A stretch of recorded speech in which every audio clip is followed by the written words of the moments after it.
지난주 수요일에 우리가 어떤 영적인 존재이면서도 창조된 그러한 존재를 알아보았죠. 누구였습니까?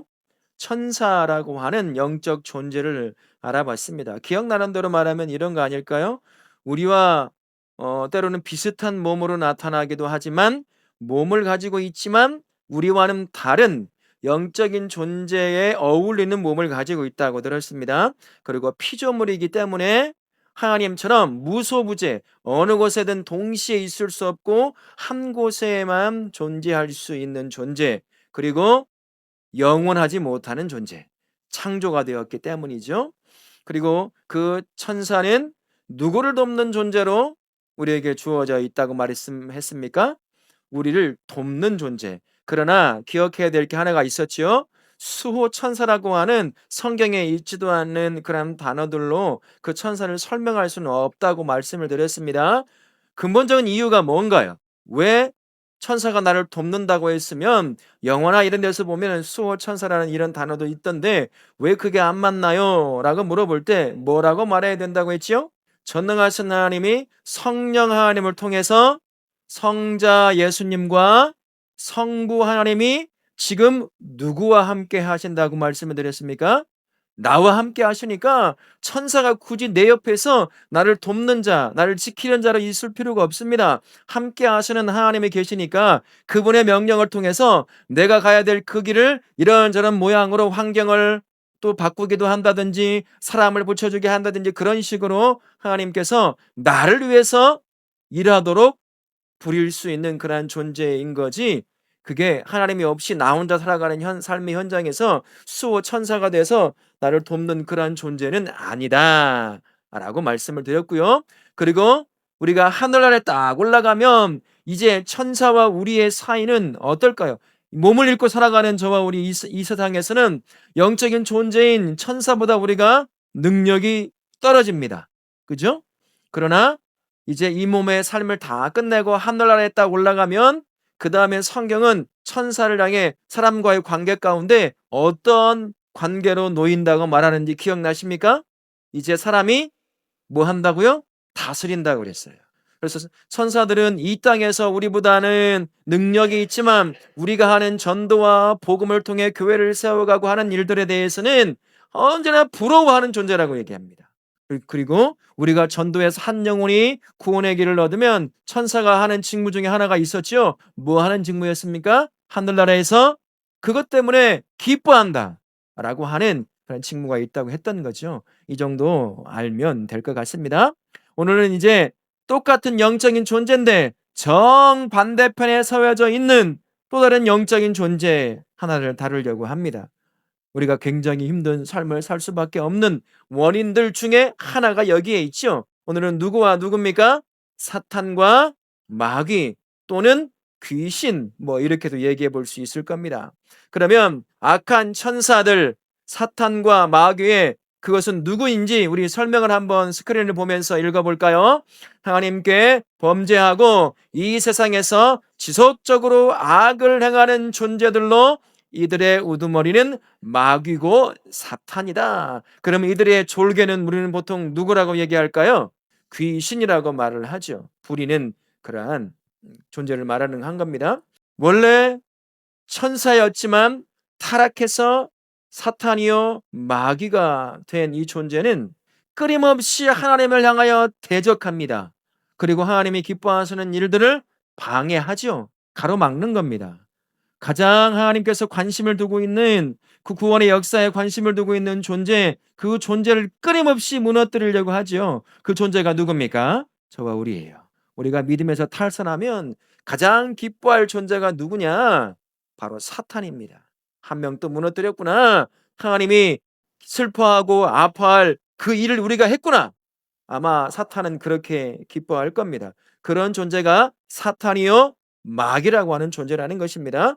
그러면 악한 천사들의 기원 뭘까요? 한 말씀은 같이 스크린 한번 볼까요? 같이 한번 읽습니다. 시작. 창조하셨다. 그래서 처음부터 악하지는 않았다. 어떤 천사들이 자신의 원 지위를 지키지 않고 그리고 창조된 원래 상태에서 타락했다라는 겁니다. 성경은 사단이 마귀가 하나님께 영광을 올려드리던 그 위치에서 원 위치가 바로 그겁니다. 하나님께 영광 올려드리고 찬송하고 예배하는 그 위치에 있던 천사가 자기가 하나님이 되고 싶었던 거죠. 그러다 보니 원 위치에서 벗어난 것입니다. 그래서 악을 저지르는 사단이 된 거죠. 그러니까 그도 정반대에 있는 천사라고도 볼 수가 있는 겁니다. 물론 타락해서 하나님을 대적하고 하나님의 구원의 역사를 끊임없이 방해하는 그러한 존재이긴 하지만 말입니다. 그렇다면 악한 천사들이 가지고 있는 이름이 있어요. 첫 번째 사탄인데 그 사탄을 풀어서 우리말로 바꿔보면 뭐라고 말할 수 있을까요? 적, 반대자, 즉 하나님과 하나님이 하시는 창조의 역사와 구원의 역사를 끊임없이 반대하는 자예요.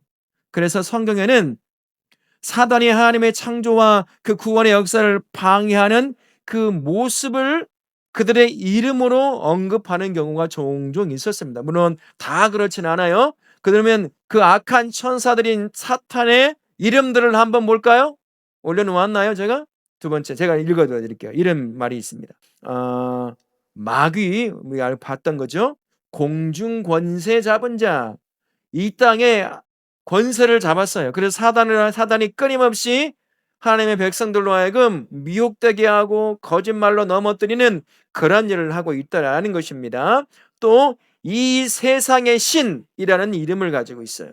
우상을 볼 수 있겠죠. 우상이 진짜 신인 것처럼 막 그런 실제적인 역사도 일으킵니다. 제가 언젠가도 말씀을 드렸지만 무당도요, 신 내린 무당이 있고 학습 무당이 있어요. 여러분 어떻게 구분하는 줄 아세요? 물론 지금은 아주 교묘해서 그것도 속인다고 하더라고요. 작두를 타느냐 못 타느냐가 진짜 귀신 들린 무당인지 신 내린 무당인지 학습해서 무당이 됐는지 구별을 했답니다. 근데 지금은요, 이것도 학습이 된대요. 작두를 발로 탄답니다. 귀신이 안 들어도. 그래서 정말 귀신 들린 무당이라고 확신할 수 있는 그곳을 가보려고 한다면 정말 예수 믿는 사람이 그 구두하는 곳에 딱 가면 어떻게 될까요? 바로 알아본대. 여기 예수 믿는 사람 누구 있어? 빨리 가! 이런다는 거예요. 작두를 못 한대요. 신내림이 안 생긴다는 거예요. 그렇습니다. 사단은 그렇게 권세를 잡고 이겨요. 그래서 마치 이 세상에 신이 있는 것처럼 하나님 외에 우상이 살아있는 것처럼 작동을 하게 된다는 거죠. 그리고 이 세상 임금이라고 하는 이름이 붙어져 있습니다. 뭘까요? 사람들을 보이지 않지만 그들의 정신세계와 모든 것들을 통치하는 거예요. 나라가 세워지고 그 안에 법이 만들어지고 막 하는 것들에 있어서 어쩌면 우리나라에도 뭐 차별금지법이라든지 뭐 이런 것들도 아마 이제 이런 것에 영향을 받는 사람들이 만들어내기도 한다고 할 수가 있을 겁니다. 그게 어떤 결과를 가져올지, 그게 하나님 보셨을 때 어떤 악인지를 구별을 잘 못하니까 말입니다. 그런 식으로 지배를 하는 게 바로 이 세상의 임금이라는 거죠. 또 바알세불이라는 이름이 있고 벨리알이라는 이름이 있고 악한 자, 악한 짓을 행하는 사람, 뭐 그런 자로 시험하는 자, 이 이름은 어디서 가장 두드러지게 드러날까요? 예수님을 시험했을 때 시험하는 자였습니다. 미혹하는 자, 뱀, 계명성 이런 여러 가지 이름들이 있는데 상당히 많은 부분이 사단이 하나님께서 하신 창조와 구원의 역사를 어떻게 방해하는지 그 방해하는 모습을 이름으로 지어놓은 것들이 꽤 많이 있다는 거예요. 그들이 무슨 짓을 하는지 이름을 보면 어느 정도 알 수 있다는 것이죠. 자, 그러면 이 악한 천사들, 사단의 본질이 뭘까? 한 6가지로 짧게 한번 알아보도록 합니다. 첫 번째, 마귀는 뭐라고요? 인격을 가지고 있어요. 왜 그렇습니까? 어디에서 인격체인 천사가 스스로 하나님을 되려고 해서 타락한 존재가 되었기 때문에 인격체입니다. 그것이 어디에 확연하게 드러나냐면 예수님을 시험할 때였어요. 그가 로봇처럼 접근하지 않습니다. 교묘하게 접근하고 또 빠지고 또 속이려고 하는 것을 보면 사탄도 인격적 존재라는 것을 알 수가 있는 거고요. 자, 두 번째 본질 보여주세요. 같이 읽습니다. 마귀는 영원부터 존재하지 않았으며 영원한 존재가 아니라는 거죠. 왜 그렇습니까? 마귀도 창조된 천사가 타락한 존재이기 때문에 영원부터 마치 신인 것처럼 존재하지 않았다는 겁니다. 우리는 알 수 없지만 창조의 시점이 있었고 그리고 영원하지도 않다라는 것을 가르쳐 주고 있는 거고요. 자, 마귀의 세 번째 본질 읽습니다. 시작. 마귀의 능력은 인간의 능력보다 크다. 왜요? 이는 영적 존재입니다. 영적 존재예요. 천사가 타락하여 사탄이 되었으니까 똑같은 능력을 가지고 있는 거죠. 사람보다 능력이 있는 존재. 그걸 기억하십시오. 그러니 우리가 우리 스스로 절대 이길 수 없습니다. 보이지도 않아요. 보이기라도 해야 뭐라도 돌이라도 하나 던져보겠지만 보이지도 않아. 어떻게 역사하는지도 몰라. 내가 그 사탄의 역사에 놀아나고 있으면서도 놀아나고 있는지도 몰라요. 구분도 안 돼. 영적으로 둔감해가지고. 이렇게 우리보다 능력이 있는 존재. 그래서 영적인 존재라고 해서 나의 영혼과 이런 것만 영향을 미치는 그러한 존재가 아닙니다. 자, 우리 세 번째 본질 한번 같이, 네 번째인가요? 네 번째 본질을 같이 한번 읽어보도록 하겠습니다. 마귀는 하나님의 통제권 아래에서만 행동하며 그들의 능력은 한정되어 있다. 어디서 이걸 확연하게 알 수 있냐면 욥기에서 알 수가 있어요. 욥기에서 하나님께서 사단에게 이야기합니다. 그의 생명은 절대 손대지 못하게 해요. 그의 몸, 그의 재산, 그의 식구, 관계, 건강 이건 다 손대도 좋은데 생명만은 손대지 말라고. 이게 무슨 말이에요? 하나님이 정해놓은 범위 안에서만 사탄은 움직일 수 있다는 거예요. 그 영향력을 발휘할 수 있다는 거죠. 정해져 있다라는 겁니다. 하나님의 능력을 통제를 벗어나서 무언가를 할 수 없다는 거예요. 그래서 우리가 사단인 힘이 있어 우리보다 능해서 무서운 존재이긴 하지만 그럼에도 그 앞에 우리가 무릎을 꿇을 이유가 없는 이유 중에 하나가 바로 여기 있는 겁니다. 하나님을 능가할 수 없다라는 거예요. 두려움과 염려에 사로잡히지만 않으면 된다라는 거죠. 우리나라 속담도 이런 속담이 있잖아요. 범에게 잡혀가도 몸만 차리면요, 정신만 차리면. 우리 영적으로도 의미가 있어요. 내가 아무리 사단의 짓눌림, 내 영혼과 내 감정의 짓눌림이 있어도 전능하신 하나님을 이길 수 없다는 사실을 인정하고 그 하나님만을 깨어서 붙잡는다고 한다면 사단이 나를 죽일 수는 없습니다. 물론 우리를 죽일 수 있는 능력은 없습니다. 우리를 유혹하고 무너뜨릴 수 있는 그러한 능력은 있을지 몰라도 말입니다. 그러니 사단은 하나님 아래 통제된 안에서만 활동할 수 있다는 것을 기억하시고 내 인생을 끊임없이 무너뜨리는 다양한 방법으로 접근해오는 사단에게 여러분 짓눌릴 필요는 없는 겁니다. 그걸 이길 수 있는 우리 하나님이 지금 어디에 계시니까요. 오른손 들어서 여러분의 왼쪽 가슴에 올려보세요. 진짜 여기 계셔요? 솔직히 얘기해 보세요. 모르겠는데요. 진짜 있는지 모르겠어요. 그럼 우리 하나님은 계십니다. 나는 못 느낀다 하더라도 그 하나님이 사탄의 나를 못 죽이게 해요. 아무리 능력 있는 존재라고 하더라도 말입니다. 자, 다섯 번째 악한 천사 사탄의 본질 같이 한번 읽겠습니다. 시작. 마귀는 결코 우리의 미래를 알거나 우리의 생각과 마음을 읽을 수 없다. 왜 이 말을 할까요? 마귀의 속는 가장 통로가 바로 여기입니다. 여러분 속으로 한번 대답해 보십시오. 내가 신앙생활하고 난 이후에 점집을 한번 가보고 또 부적도 가져보기도 하고 뭐 재미삼아 타로도 점도 한번 쳐보고 이런 경험이 있는지 속으로만 대답해 보십시오. 뭐 때문에 그런 거 갈까요? 그러면 왜 거기 가서 점 쳐보고 지금은 신문에 나오는지 모르겠습니다만 이 뭐 사주팔자인가요? 그런 것도 나오잖아요. 왜 그것을 보면서 또 그 점을 보러 가고 그런 것을 할까요? 1초 앞을 알고 싶은 거예요. 문제를 당할지, 내 돈을 벌지, 건강할지, 내 주식 투자를 했는데 아우 삼성 거 살 걸 엉뚱한 거 사가지고 지금 다 망하고 있는데 그러니 한 1초 앞을 알고 싶은 거 아니겠습니까? 그러니 점쳐보고 무당행하고 하는 건 아니겠어요? 왜 그렇습니까? 왜 거기 가요? 그들은 알 거라고 생각하는 거예요. 그러나 사단은 미래를 알지 못합니다. 그가 미래를 안다면 그가 아마 회개했을 거예요. 미래를 안다면 자기의 미래가 어떻게 될지를 안다면 그도 인격적인 존재이기 때문에 회개했을 거예요. 그러나 회개하지 않습니다. 미래를 알 수가 없어요. 그는 우리처럼 현실, 그리고 마치 미래를 아는 것처럼 이야기하는 것은 그 무당이나 신내림 당하는 사람들을 통해서 우리의 삶을 안다는 거예요. 내 삶을 알겠죠. 집사람들의 삶을 알 겁니다. 알아야 무너뜨릴 거 아니겠어요. 약점을 집요하게 파고들어서 그 약점을 끊임없이 다양한 방법으로 공격해서 믿음에서 탈선하게 만들려고 하는 거 아니겠습니까? 그러면 귀신 들린 그 사람에게 그걸 보게 할 수도 있는 거예요. 그러니까 가끔 가다가 딱 얘기하면 어떻게 그걸 잘 알까? 귀신 안 내려도요, 알 수 있는 방법이 정말 많답니다. 제가 아는 집사님이 계셨어요. 그분은 악수를 참 많이 해봤나 봐요. 자기는요, 악수만 딱 한번 해봐도 이 사람이 어떤 삶을 살아왔을 대충 알겠대요. 악수하는 것도 되게 달라요. 손가락만 이렇게 내미는 사람이 있고요. 쭉 뻗어가지고 악수하면 어떻게 해야 됩니까? 잡아야 될 거 아니에요, 살짝. 쭉 뻗고 말아요. 네가 잡아서 흔들어. 이런 식으로. 또 어떤 사람이 있을까요? 무슨 힘겨루기 하는 것처럼 막 꽉 쪄 막.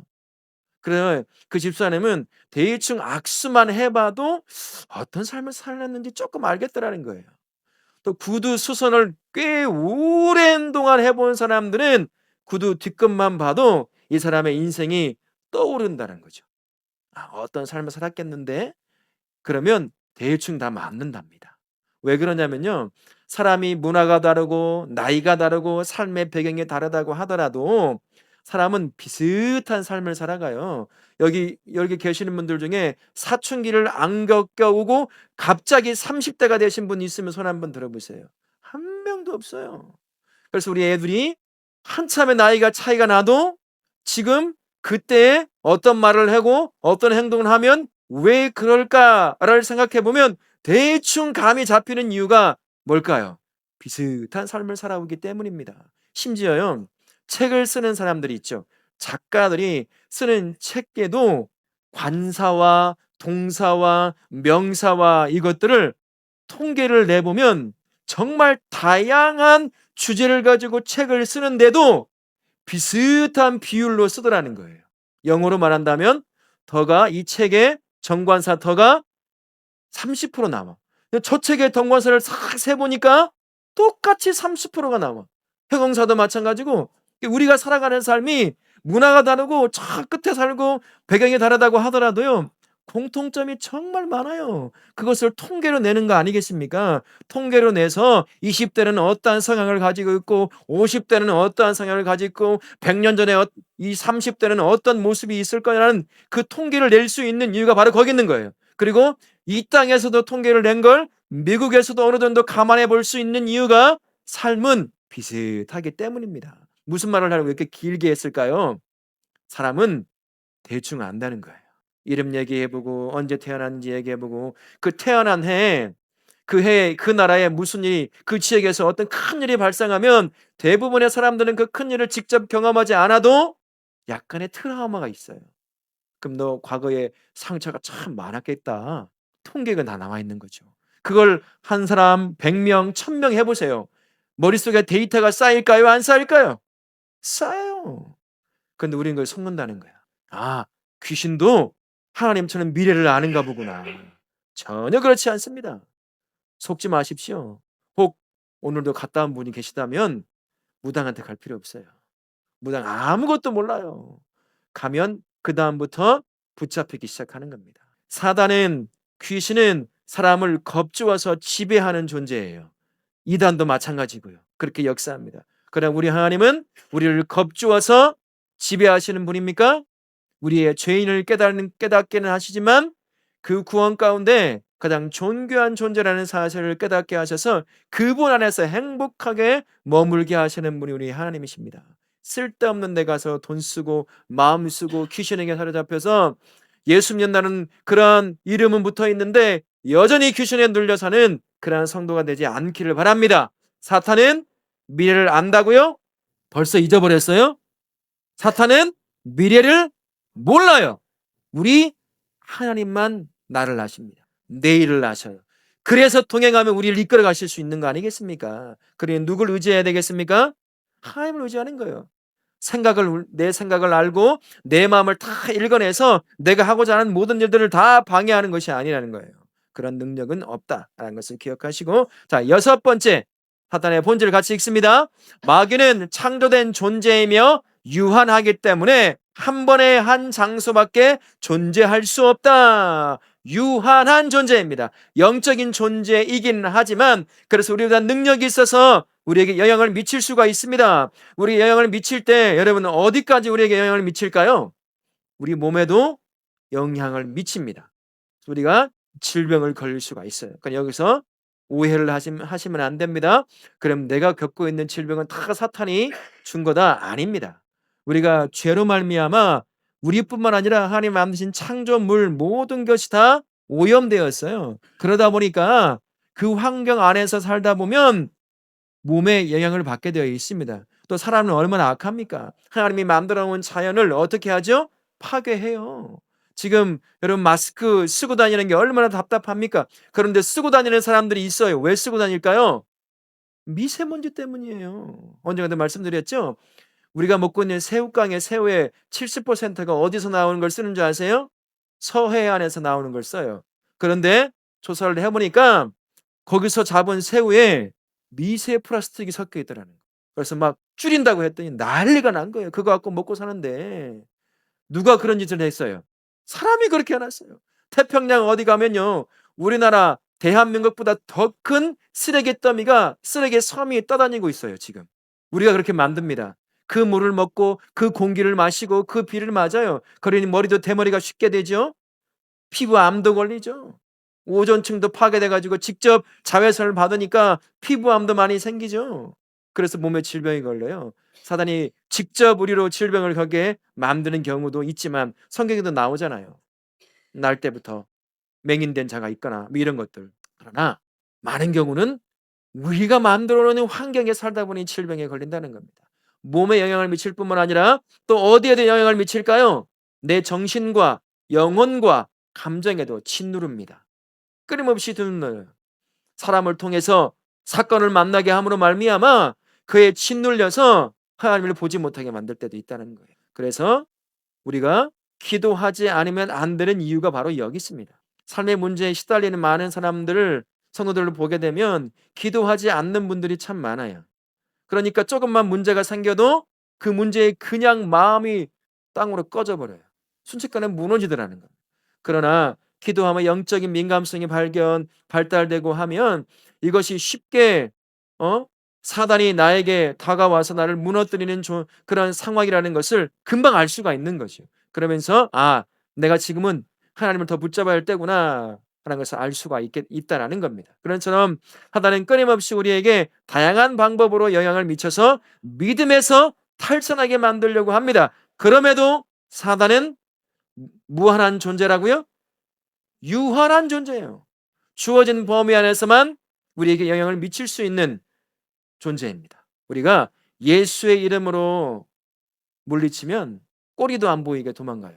그만큼 한편으로는 약한 존재, 예수의 이름 앞에 아무것도 할 수 없는 존재라는 겁니다. 우리 영향을 미치지만 말이죠. 그러니 유한한 그 존재에 짓눌려 살 필요는 없는 겁니다. 내 안에 누가 계시죠? 전능하신 하나님이 계시니까 날 못 죽여요. 나를 지옥으로 못 끌고 간다는 겁니다. 그러니 담대하실 수 있기를 바라겠습니다. 마지막 네 번째, 마귀의 활동 네 가지가 있습니다. 첫 번째, 같이 한번 읽어보겠습니다. 마귀는 죄의 근원이며 사망의 세력을 지배한다는 겁니다. 우리로 하여금 끊임없이 죄에 지게 만드는 것, 내 안에 아직도 해결하지 못한, 내가 이 땅의 삶을 끝내야 해결되어지는 이 죄성을 끊임없이 자극해요. 하나님을 바라보지 못하게 하는 겁니다. 그래서 무너지게 만드는 거죠. 잘 믿고 있는 것처럼 착각에 빠지게 만들어요. 열심히 봉사하는 모습으로 사람들이 정말 믿음 좋아요, 막 이런 소리에 정말 내가 잘 믿고 있네 라는 착각에 빠지게도 만드는 게 사단입니다. 스스로 영적으로 민감하지 않으면 그런 일에 쉽게 넘어갈 수밖에 없는 존재라는 걸 우리를 알고 있기 때문인 거예요. 여러분들에게 책을 하나 소개시켜 주려면 책교 모여서 한번 소개시켜 드린 적이 있는데요. 스크루테이프의 편지라는 책이 있어요. 그 C.S. 루이스라고 하는 영국의 교수가 쓴 책인데 그 책을 한번 읽어보세요. 사단이 우리에게 어떻게 접근해서 어떻게 우리를 무너뜨리려고 하는지 편지 형식으로 웜우드라고 하는 사단이 자기 부하 귀신에게 이 땅에 내려와서 사람들을 무너뜨리는 그 일들을 편지로 주고받는 이야기예요. 야, 잘하고 있다. 야, 그렇게 하면 사단 안 넘어가. 그러니까 이런 방법을 써봐. 막 이렇게 마치 이 책을 쓴 이 작가가 마치 사단이 아닌가 싶을 정도로 한번 읽어볼 만해요. 어떻게 우리를 무너뜨리는지. 그만큼 우리를 무너뜨리려고 한다는 것이죠. 자, 두 번째 활동 봅니다. 같이 읽어보겠습니다. 시작. 마귀는 모든 하나님의 사역을 파괴하고 대적합니다. 하나님의 사역을 긍정하지 않아요. 대적합니다. 무너뜨립니다. 하나님의 사역 중에 구원의 역사를 이루는 그 정점이 누굽니까? 저와 우리 성도예요. 성도를 무너뜨리는 것만큼 사단이 기뻐하는 일이 없습니다. 한 명의 성도를 무너뜨리면 아마 천국에서 한 명의 영혼이 기뻐하는 것처럼 사람들은 그렇게 기뻐할 거예요. 여러분들 지난 3일간 어떤 삶을 살아왔는지 모르겠는데 혹시나 흔들려 무너졌다면 사단은 아마 뒤에서 낄낄낄대고 웃었을 거예요. 아, 내가 허윤 목사를 무너뜨렸어. 이야, 이거 고소하고 재밌는데 하면서 그러고 있을 것이 사단입니다. 끊임없이 그렇게 무너뜨리려고 한다는 거예요. 성도 무너지면 누가 슬퍼할지를 아는 거죠. 그러니 우리는 하나님을 철저히 붙잡아야 되는 겁니다. 우리 세 번째 마귀 활동 같이 읽어보겠습니다. 시작. 마귀는 불신자들, 그리스도인이 아닌 모든 사람의 생명과 그들의 활동 전체를 지배해요. 끊임없이 공격해 옵니다. 죽이지는 못할 망정 죽게 만들죠. 사람들의 영혼을 지배하려고 합니다. 자극해요. 우울의 영을 퍼뜨리는 것입니다. 자살의 영을 퍼뜨리는 거죠. 연예인들 한 명만 자살 한번 해보십시오. 유명 연예인. 그러면 그를 추정하던 아이돌이라고 추정하던 사람들 내면에 슬그머니 자살의 마음을 집어넣습니다. 그렇게 한 명이 죽으면요, 그 해의 자살률은 확 올라가요. 누가 자살을 할까요? 젊은 사람들이 그래요. 그걸 쫓아다니던 사람들이 말입니다. 그 모든 게 뒤에 누가 있는 걸까요? 사단이 있는 거예요. 자살의 영혼, 우울의 영, 이런 것들을 끊임없이 자극해서 사람들을 짓누르고 스스로 죽게 만들어요. 죽일 수는 없습니다. 사단은 사람을. 그러나 스스로 죽게 만들어요. 스스로 무너지게 만듭니다. 조심해야 한다는 거죠. 자, 마지막 네 번째 활동 같이 읽습니다. 시작. 마귀는 성도들을 낙담시켜 삼키려 하고 시험하고 속이고자 한다. 사단의 이름이 있었죠. 속이는 자, 거짓말하는 자. 사단에게 그런 이름이 붙어진 이유가 있는 거 아니겠습니까? 사람들이 끊임없이 속여요. 야, 열심히 기도해서 그 기도한 응답을 들으면 하나님께서 너에게 응답해 준 거고 그게 네가 가야 될 길이야. 이렇게 막 이야기할 때도 있습니다. 사실은 그게 아닐 수도 있는데 그렇게 우리를 속여내는 거죠. 사람들의 소리를 듣고 자기가 잘 살고 있다고 착각에 빠지기도 만들기도 한다는 것이에요. 그러니 우리가 영적으로 민감하지 않으면 이런 공격들에 미세하게 쳐들어오는 공격해오는 사단의 공격에 우리가 쉽게 흔들리고 무너질 수밖에 없는 겁니다. 기도의 자리를 항상 잡아야 되고 말씀을 통해 자신의 삶을 끊임없이 담금질을 해야 합니다. 그래야 쉽게 나를 무너뜨릴 수가 없는 거죠. 사단이 아무리 강하다 하더라도 어떻게 공격해 온다 하더라도 얼마나 약합니까 우리. 문제만 당하면 어떠해요? 가슴이 철렁 내려앉지 않습니까? 저도 그래요. 그게 우리 연약함이거든요. 그걸 집요하게 노리는 것이 누구겠어요? 사탄 아니겠습니까? 직분 소용없습니다. 신앙 경륜 소용없어요. 지금 내가 그 하나님과 동행하고 있는지, 그분이 나를 지켜내는지에 대한 확실한 믿음을 갖고 있는지가 중요한 거예요. 어제까지 어떻게 살아왔는지 그다지 중요하지 않아요. 지금 이 순간이 중요한 겁니다. 이 순간 사단은 끊임없이 저와 우리를 무너뜨리려고 하고 있기 때문인 것이죠. 그러니 여러분 항상 영적인 민감성을 유지하실 수 있기를 바랍니다. 기억하십시오. 사단은 존재합니다. 그는 피조물입니다.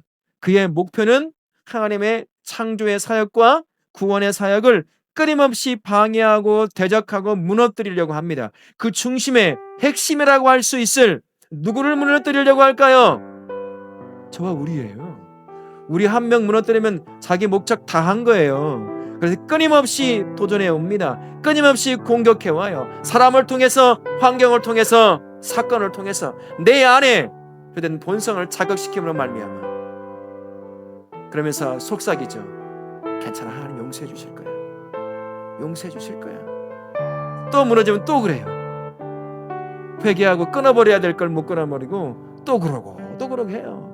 천천히 해서 하나님을 벗어나게 만들죠. 개구리를 그렇게 죽여야 맛있다고 하지 않습니까?